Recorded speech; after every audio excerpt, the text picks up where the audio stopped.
Greetings in the name of Jesus lord our saviour. క్రీస్తు నామమున శుభవందనములు. మరి చూసుకున్నట్లయితే రోమపత్రిక 12వ అధ్యాయము 14వ వచనం, మిమ్మల్ని హింసించు వారిని దీవించుడు కానీ శపించవద్దు. చూసిరా, మిమ్మును హింసించు వారిని దీవించుడి కానీ శాపించవద్దు. మోషే ఎవరు? ధర్మశాస్త్రాన్ని రాసిన వ్యక్తి. ఇశ్రాయేల్ జనాంగం దాదాపు 7 లక్షల మంది. వాళ్ళని ఐగుప్తు బానిసత్వం నుంచి బయటకు తీసుకొచ్చాడు. అక్కడ 10 రకాల సూచక క్రియలు జరుగుతాయి. తొలిచూలు పిల్లలు చనిపోతారు, ఇంటికి పెద్ద కొడుకు చనిపోతారు, కప్పలు వస్తాయి, ఇంటింటికి తెగుళ్ళు వస్తాయి. అక్కడ చాలామంది ఇశ్రాయేల్ జనాంగం కూడా మోషే మాట వినని వాళ్ళు సంహారం దశ చనిపోయారు. మరి ఎర్ర సముద్రం దాటింది ఎంతమంది? ఎర్ర సముద్రం దాటింది 6,24,000 మంది.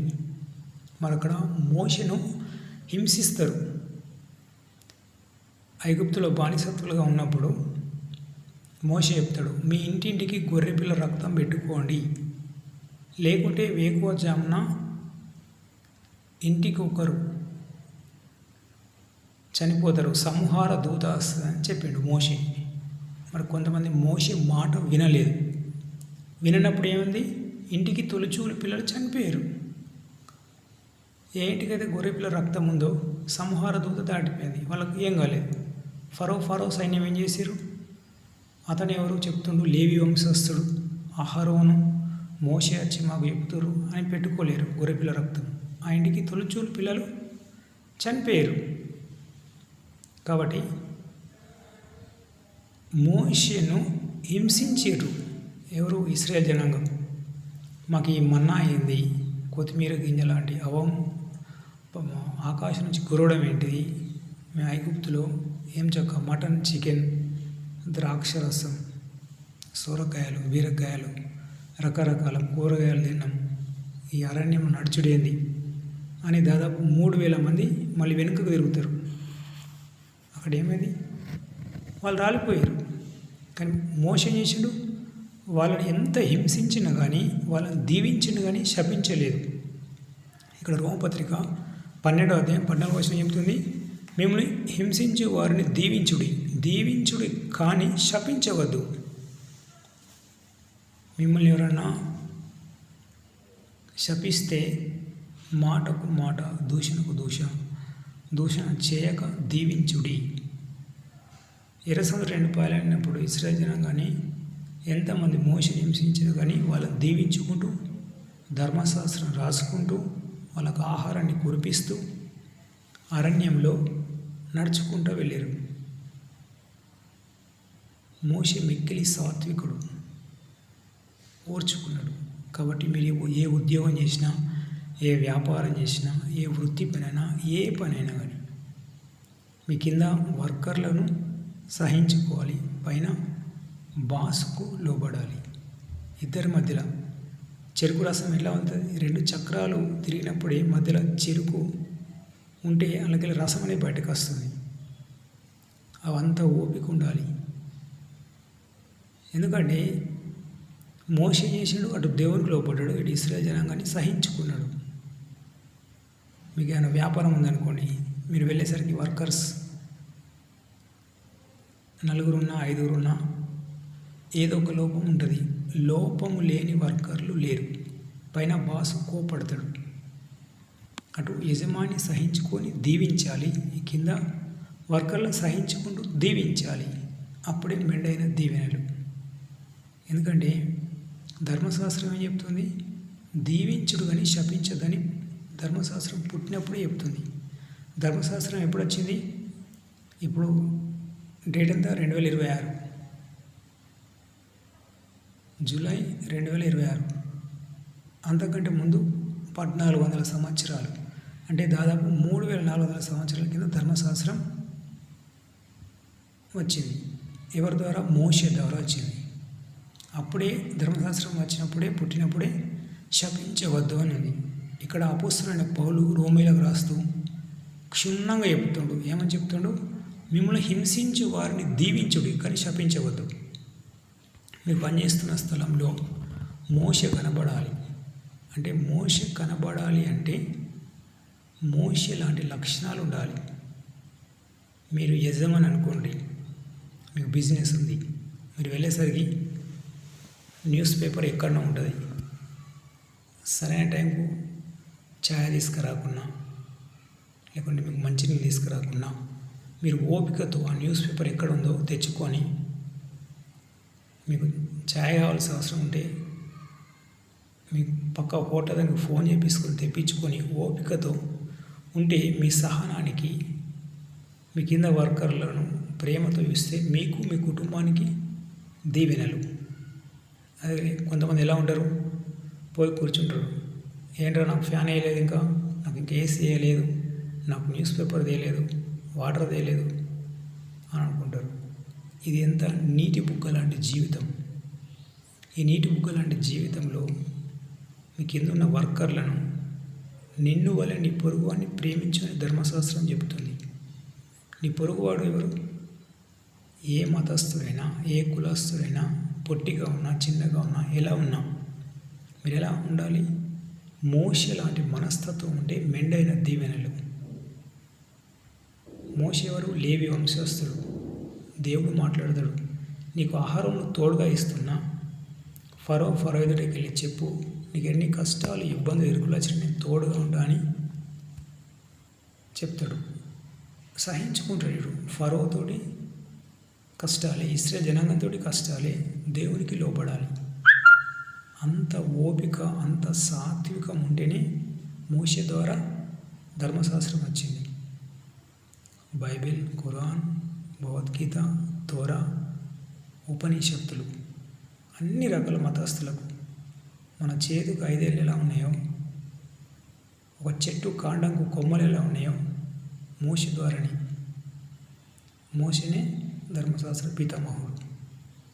కాబట్టి మీరు చేసే వృత్తి పనైనా, మీరు డాక్టర్గా అనుకోండి, ఎవరైనా ఫీజు తగ్గిస్తారు, బీదలు, అప్పుల సమస్యలు, అనారోగ్య సమస్యలు, వడ్డీలు కట్టలేక కూలి పని చేసుకునేవాళ్ళు, వాళ్ళకు క్షమించరనుకోండి. లూకాసు వార్త 6:38 ఏముంది?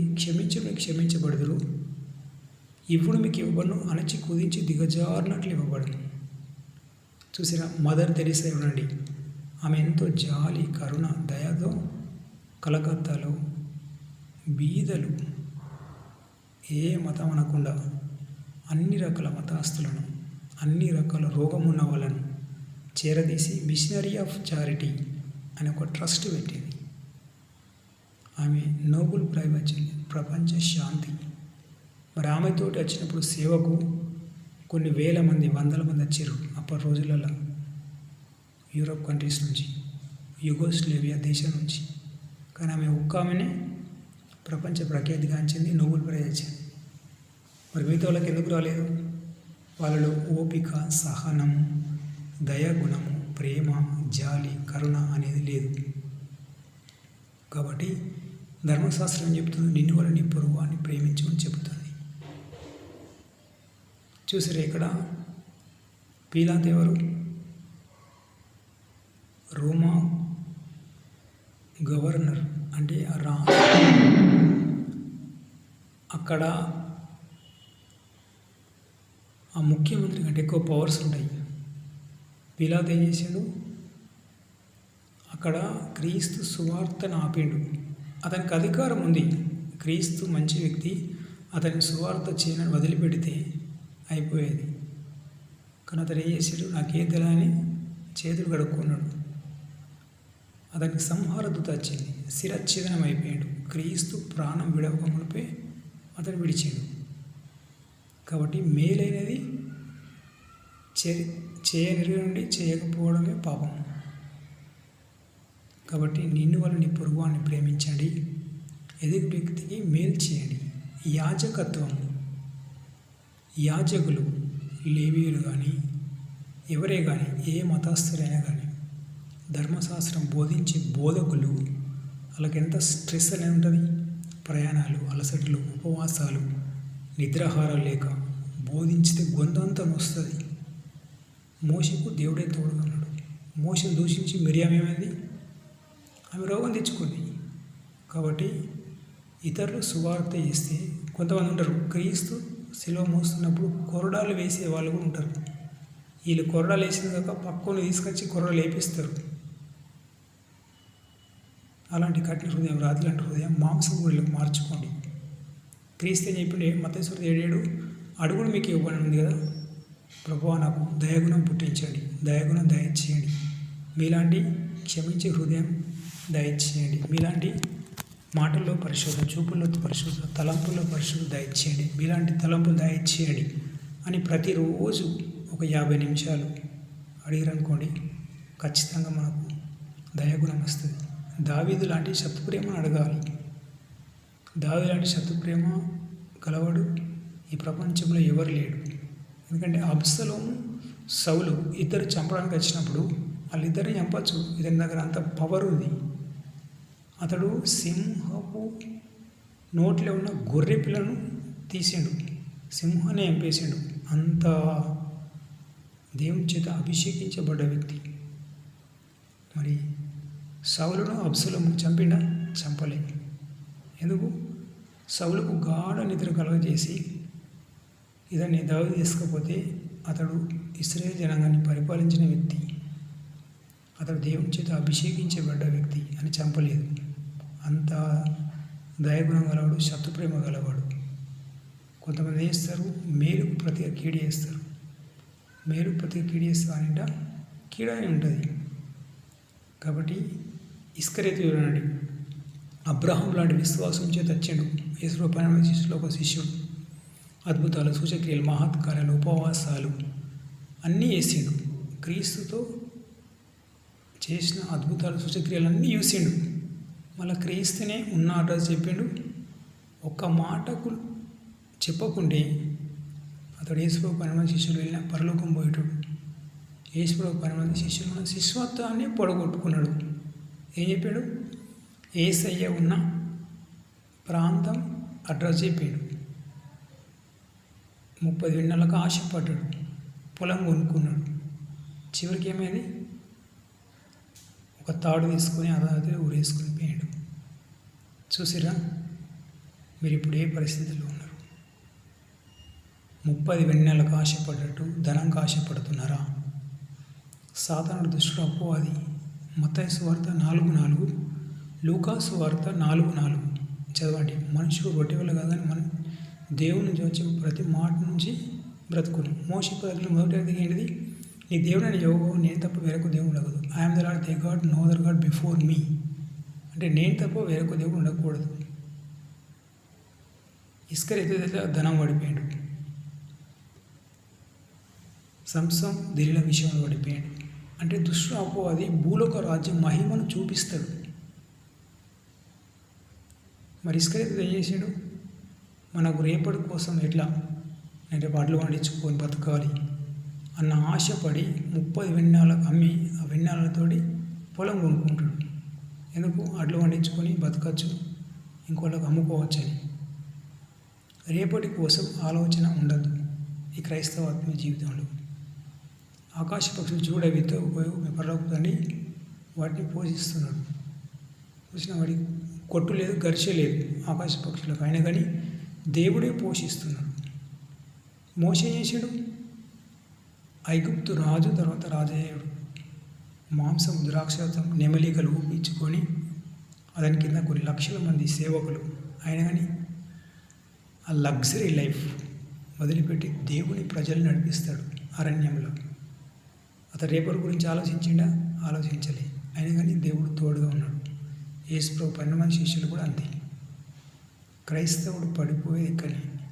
రేపటి కోసం ఆలోచించుకొని చాలామంది పడిపోతారు. కాబట్టి క్రైస్తవాత్మ జీవితంలో పడిపోయేది కొంతమంది దశభావం విషయంలో పడిపోతారు. రకరకాల సంసం దిల్ల విషయంలో, దావీదు మహారాజు బత్షెబ విషయంలో. ఎందుకంటే చాలామంది పడిపోయేది. ఎందుకంటే మార్టిన్ లూథర్ అనే వ్యక్తి ఏమంటాడంటే మొదటి 3 గంటలు నేను దేవునికి కేటాయిస్తా అంటాడు. అసలు ఇంట్లోకి వెళ్ళి బయటకు వెళ్ళాడు. మొదటి 3 గంటలు మాటల్లో, చూపుల్లో, తలంపుల్లో దుష్టుడు అపవాది మోసగిస్తాడు. కాబట్టి నా హంబుల్ రిక్వెస్ట్, దయచేసి మీకు చెప్పేది ఏంటంటే, మీరు ఇంట్లోకి వెళ్ళి బయటకు వెళ్ళేటప్పుడు 3 గంటలు ప్రార్థన లేకున్నా 2 గంటలన్నా ప్రార్థన ఉండండి. 40 నిమిషాలు 50 నిమిషాలన్న ప్రార్థన ఉండి బయటికి వెళ్ళారనుకోండి, ఖచ్చితంగా మీకు మెండైన దీవెనలు ఉంటాయి. మీకు, మీ కుటుంబానికి, మీ కింద వర్కర్లకు, పైన బాస్కు, అందరికీ, నీ స్నేహితులకు, నీ గ్రామస్తులకు, మీ బంధువులకు, అందరికీ మీ వెలుగు ప్రకాశిస్తుంది. ఎందుకంటే నేను క్రీస్తుని అంగీకరించకంటే ముందు మా కుటుంబంలో అనేక శ్రమలు, ఇబ్బందులు, ఇరుకులు ఉండే. అసలు వాళ్ళ ఇల్లు అయిపోయింది అనుకున్నారు. కానీ ఎప్పుడైతే నేను క్రీస్తుని అంగీకరించి మోకాల్లోని ప్రార్థన చేయడం ప్రారంభించిన, ఎట్లెట్లా ప్రార్థన ఉంటే అట్లట్లా ఆశీర్వాదాలు. కాబట్టి మీరు కూడా ప్రార్థన కేటాయించండి. భక్త సింగ్ అనే దైవజనం కూడా what is your secret of success అంటే, నేను అనేక రాత్రుల ప్రార్థన అంటాడు. ప్రతి ఒక్క మనిషి అక్కర తీర్చేది ప్రార్థన. కాబట్టి మీకు సమయం దొరికితే ప్రార్థన చేయండి. అపోస్తలుడైన పౌలు అంటాడు, 1 కొరింథీ 14 నేను ఆత్మచేత ప్రార్థన చేసేది. కాబట్టి మీరు ప్రార్థనకి ఎక్కువ కేటాయించేటట్లు చూసుకోండి. మరి చూడండి, ఇక్కడ మీరు అనుకున్నది వెంటనే రాకుంటే కొంచెం ఓపిక అనేది ఉండాలి.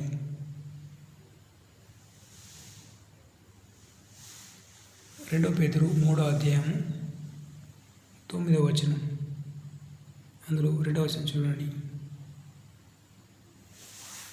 అందరూ మారు మనస్సు పొందేవాళ్ళని కోరుచు మీ ఎడల దీర్ఘశాంతం గలవాడై ఉన్నాడు. మన ఎడల దీర్ఘశాంతం గలవాడై ఉన్నాడు. అయితే ప్రభు దినము దొంగ వచ్చినట్లు వచ్చును. చూసారా, మీకు దీర్ఘశాంతం అనేది ఉండాలి. నోవాహు ఎన్ని సంవత్సరాలు? 120 సంవత్సరాలు. నోవాహు దేవుడు చెప్తే ఆ 3 అంతస్తుల ఓడను ఒక్కొక్క అంతస్తుకు 40 సంవత్సరాలు, 3 అంతస్తులు అంటే 120 సంవత్సరాలు ఓడ నిర్మించుకున్నాడు. ఎంత ఓపిక! పక్కనోడు ఏం చేసిండు?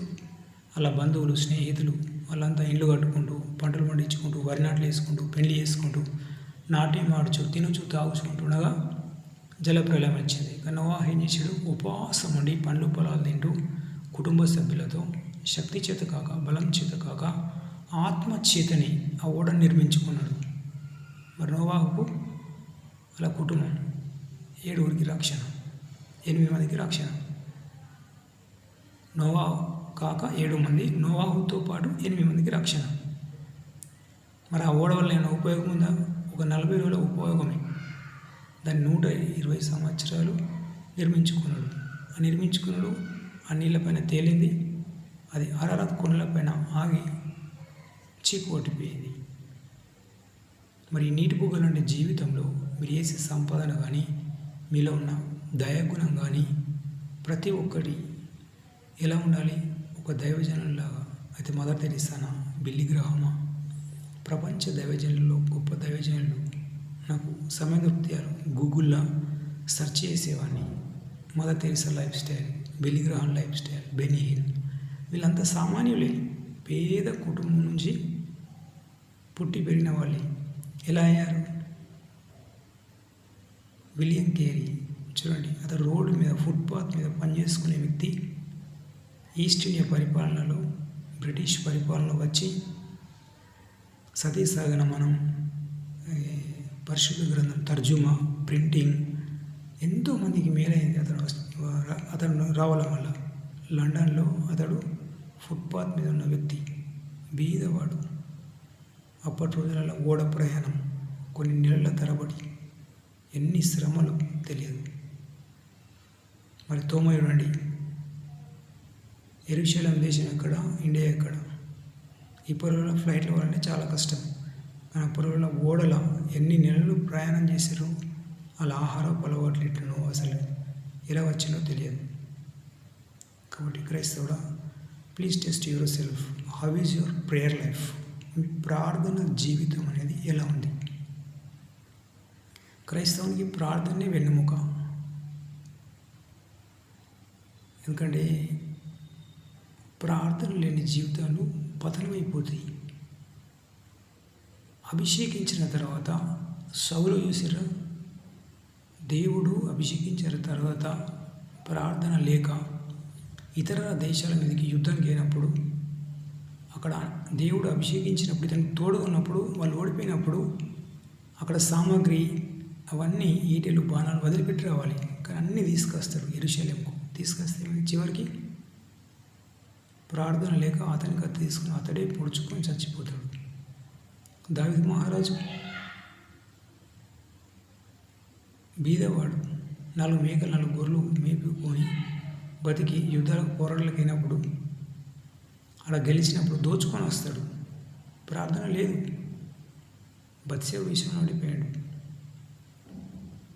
చాలామందిని చంపాడు.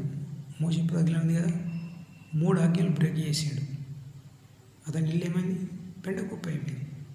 ప్రార్థన లేక దీవించక శపించిన రాతీసే ఆ విధంగా అయింది. సో నా హంబుల్ రిక్వెస్ట్, మీకు సమయం దొరికితే ప్రార్థన చేసుకోండి, ఉపవాసం ఉండండి. డైలీ 3 hours ప్రార్థన లేకుంటే ఆ రోజంతా దుష్టుడు అపవాది కుటుంబంలో శాపాలు అవన్నీ తీసుకొస్తాడు. ఎందుకంటే మాలకి చెప్తుంది 10% ఇవ్వాలి మనకున్న సమయాన్ని. 24 గంటలు కదా, 24 గంటలలో 2 గంటల 40 నిమిషాలు అంటే దాదాపు 3 గంటలు. మార్టిన్ లూథర్ చెప్పినట్టు 3 గంటలు నేను మొదటి 3 గంటలు దేవుని కేటాయిస్తానట్టు మాటల్లో, చూపుల్లో, తలంపుల్లో పడిపోను. ఓకే, కలిగి ఉండండి. మరి నా కోసం, నా కుటుంబ క్షేమం కోసం ప్రార్థన చేయండి. మరి మా నాన్నగారి పేరు రాజం. 18 సంవత్సరాలు ప్రార్థన చేయంగా మందిరం కట్టిండు. ఇప్పుడు దేవుని సన్నిధిలో ఉన్నాడు. అనేక రాత్రులు ఉపవాసాలు, నిద్ర లేక, ఆకలైన అన్నం తినక, ధూపేసిన నీళ్ళు తాగక, నిద్ర వచ్చిన కళ్ళు మండంగా కూడా ప్రార్థన చేయంగా 18 సంవత్సరాలకు ఇప్పుడు వచ్చాడు. ఎంత హ్యాపీ ఉంటుంది. అబ్రహాంకు ఇస్సాకు ఇప్పుడు వస్తాడు. 25 సంవత్సరాలు ప్రార్థన చేయంగా ఇస్సాకు జన్మిస్తాడు. సో ఇంకా దేవునిలో ఎదగాలి, బాప్తిసం తీసుకోవాలి. మరి మా నాన్నగారి ద్వారా ఇంకా సువార్త ఇతరులకు అందాలి. మీ వ్యక్తిగత ప్రార్థనలు జ్ఞాపకం చేసుకోండి. యోబు వలె మిమ్మల్ని, మీ కుటుంబాన్ని, మీ ఉద్యోగాన్ని, మీ వ్యాపారాన్ని, మీ పిల్లలకు మంచి బుద్ధి జ్ఞానం ఇస్తాడు. మీ పరిచర్యను అందరినీ దీవిస్తాడు. మా తమ్ముని పేరు మోహన్, వాళ్ళ భార్య పేరు జమున. వాళ్ళ భార్య భర్తలు వేరుగా ఉన్నారు. వాళ్ళ ఐక్యత కోసం ప్రేయర్లో జ్ఞాపకం చేసుకోండి.